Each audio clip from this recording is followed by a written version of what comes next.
Negative marking से कैसे बचें और क्या आपकी अप्रोचेस रहनी चाहिए मैथ्स और जीएटी में। बट फर्स्ट ऑफ ऑल, हमारे देश में काफ़ी सारे ऐसे स्टूडेंट्स हैं जो आफ्टर स्कूलिंग ईजिली एग्जाम को क्वालिफाई कर सकते हैं। कहीं ना कहीं प्रॉपर गाइडेंस ना होने के कारण उनका एग्जाम क्वालिफाई नहीं होता। और सबसे बड़ी जो प्रॉब्लम आती है वो ये नेगेटिव मार्किंग की रहती है। उन्हें वो अनअवेयर होते हैं कि नेगेटिव मार्किंग स्कीम क्या है। यूपीएससी की मार्किंग स्कीम और नेगेटिव मार्किंग स्कीम दोनों की दोनों बहुत अलग है। अनलाइक अदर एग्जाम बहुत ही डिफरेंस आ जाता है जब हम बात करते हैं एसएससी या फिर अदर स्टेट एग्जाम्स की। तो यूपीएससी के नेगेटिव मार्किंग स्कीम के बारे में आज हम बात करेंगे। अपार्ट फ्रॉम दिस, आज मैं आपको एक सीक्रेट भी बताने वाला हूं जो आपको रियलाइज करवाएगा जो आपका एनडीए एग्जाम है बहुत आसान है और ये इस तरीके की फीलिंग दिलाएगा कि आप भी एग्जाम को इजीली क्वालिफाई कर सकते हो। तो सेशन को ध्यान से देखना है क्योंकि आज बहुत इंपॉर्टेंट बातें आपकी बताई जाएगी। अब मैं सिलेबस के बारे में पहले आपको बता देता हूं। आपका कोड 1 और कोड 2 में आपका डिवाइडेड रहता है सेक्शन।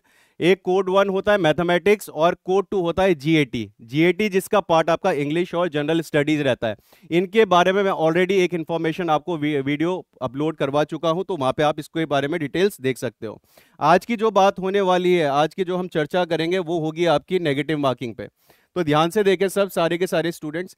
अगर आप क्वेश्चन को अटेम्प्ट करते हो, इस बात को याद रखें, क्वेश्चन को अटेम्प्ट करते हो तो यूपीएससी हर एक क्वेश्चन का 1/3 आपका डिडक्ट करता है।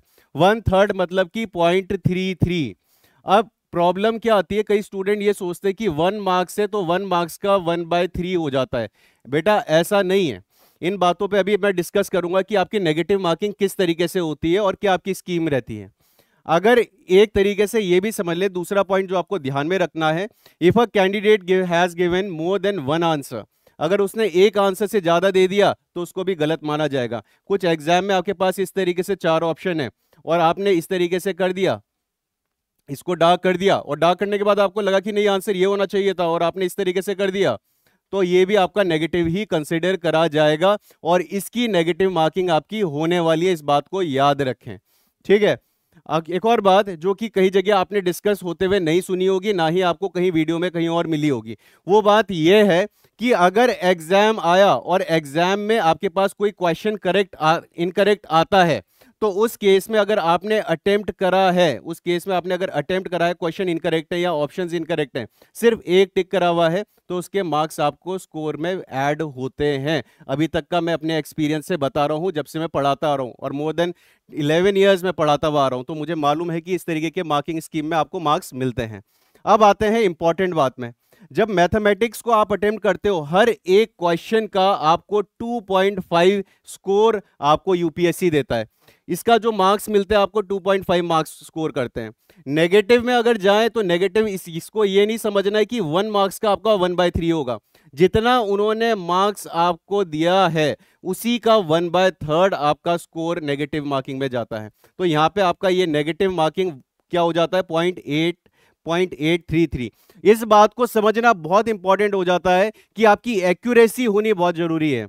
स्टूडेंट्स बहुत इजीली एग्जाम को क्वालिफाई कर सकते हैं, बट जब उन्हें यह बात मालूम हो कि नेगेटिव मार्किंग ना रहे, भले हमारे अटेम्प्ट्स कम हो जाएं, और वो अभी मैं आपके सामने प्रेजेंट करूंगा। Second, GAT.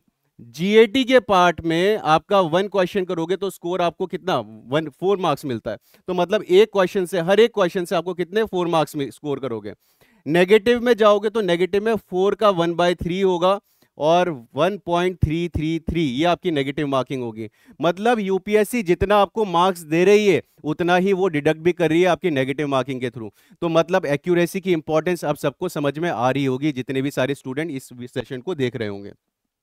अब आते हैं एक एनालिसिस, एक केस स्टडी हमारी बनाई हुई है, वो हम आपके सामने थोड़े ही टाइम में जल्द लेके आएंगे और बहुत इजी फील करवाएंगे कि एग्जाम कैसे क्वालिफाई होता है आपका। अब यहाँ पे देखें, ये रहा आपके सामने क्या स्कीम रहती है एग्जाम की। एग्जाम की स्कीम में आपको मालूम है आपका 300 मार्क्स का मैथमेटिक्स होता है और ये 600 का होता है। एक ऐसी स्टडी में मैं थोड़ा सा आपको बताता हूँ, जीएटी के बारे में बात चल रही है। जीएटी में ये पर्सन क्या बोलता है, मेरी जीएटी अच्छी है, बट मैं आपको यूपीएससी के बारे में पहले बताता हूं। अगर यूपीएससी को आपको क्वालिफाई करना है तो आपकी जो सेक्शनल कट ऑफ जाती है बेटा बहुत कम जाती है, मतलब स्कूल के परसेंट से भी कम है। ये है 30%। और ये 30% ये हमारा बनाया हुआ है। यूपीएससी का बनाया हुआ मैं बताता हूं, यूपीएससी का जो बनाया हुआ है वो है 25%, कि 25% में आपका सेक्शनल कट ऑफ क्वालिफाई होती है।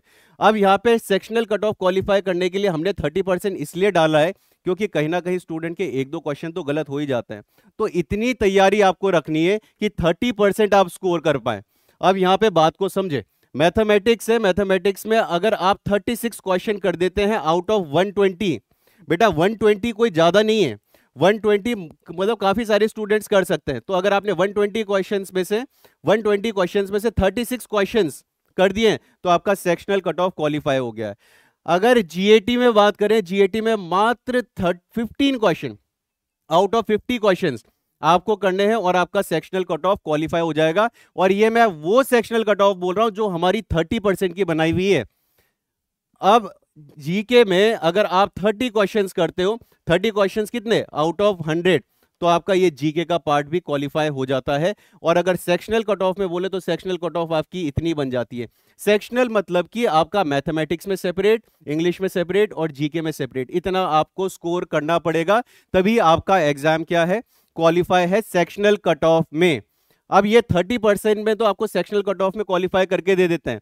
अब सेकंड जो मोस्ट इंपॉर्टेंट थिंग है वो समझना बहुत जरूरी है। अगर आपका अटेम्प्ट इस तरीके से रहते हैं, एक जीएटी का, जिसका जीएटी का पार्ट अच्छा है, मैथ्स का पार्ट कमजोर है, उसका केस स्टडी है। अगर आपने 40 क्वेश्चंस कर दिए मैथमेटिक्स में, 100 मार्क्स स्कोर करे, इंग्लिश में आपने 35 क्वेश्चंस करे, 140 मार्क्स स्कोर करे, और जीके में आपने जो स्कोर करे, जीके में आपने 40 क्वेश्चंस करे और 160 मार्क्स स्कोर करे और टोटल बन गया 400। 400 में बेटा गारंटेड आपका रिटर्न क्वालिफाई है। 400 में गारंटेड रिटर्न क्वालिफाई है। मैं ये बात बता देता हूं। प्रॉब्लम कहां आती है बेटा, एक्यूरेसी पे। प्रॉब्लम कहां आती है, एक्यूरेसी में। क्योंकि देखो एक बात समझे, जितने भी वीडियो को देख रहे हैं बेटा, 36 से तो आप ज्यादा कर सकते हो अगर आप प्रिपरेशन कर रहे हो, ये बात आपको भी मालूम है। 15 क्वेश्चन से आउट ऑफ 50 आप इससे ज्यादा कर सकते हो, ये भी आपको मालूम है। नहीं भी कर सकते कोई बात नहीं, अगर आप नहीं कर सकते एक्यूरेसी में इस सेक्शन को अटेम्प्ट करो। इस सेक्शन को अटेम्प्ट करने के बाद इसमें ज्यादा स्कोर कर लो, या इसमें कम करा है तो इसको कम करने के बाद इसमें स्कोर कर लो। बट नेगेटिव मार्किंग में नहीं जाना है, इस बात को याद रखें। क्योंकि अनलाइक अदर कमीशंस, यहाँ पे जो नेगेटिव मार्किंग है बहुत अलग है, बहुत यूनिक है, बहुत अलग है। तो आपको ये बातें अपनी कंसिडरेशन में रखनी पड़ेगी। और यही जो बातें थी बहुत इंपॉर्टेंट है आप सबके लिए। एक केस स्टडी मैं जल्द आप सबके लिए लेके आऊंगा और यही रिसर्च आपके सामने प्रेजेंट होगी। तो इसी अकॉर्डिंग अगर आप एग्जाम में अटेम्प्ट करते हो तो आपका एग्जाम बहुत इजी हो जाता है।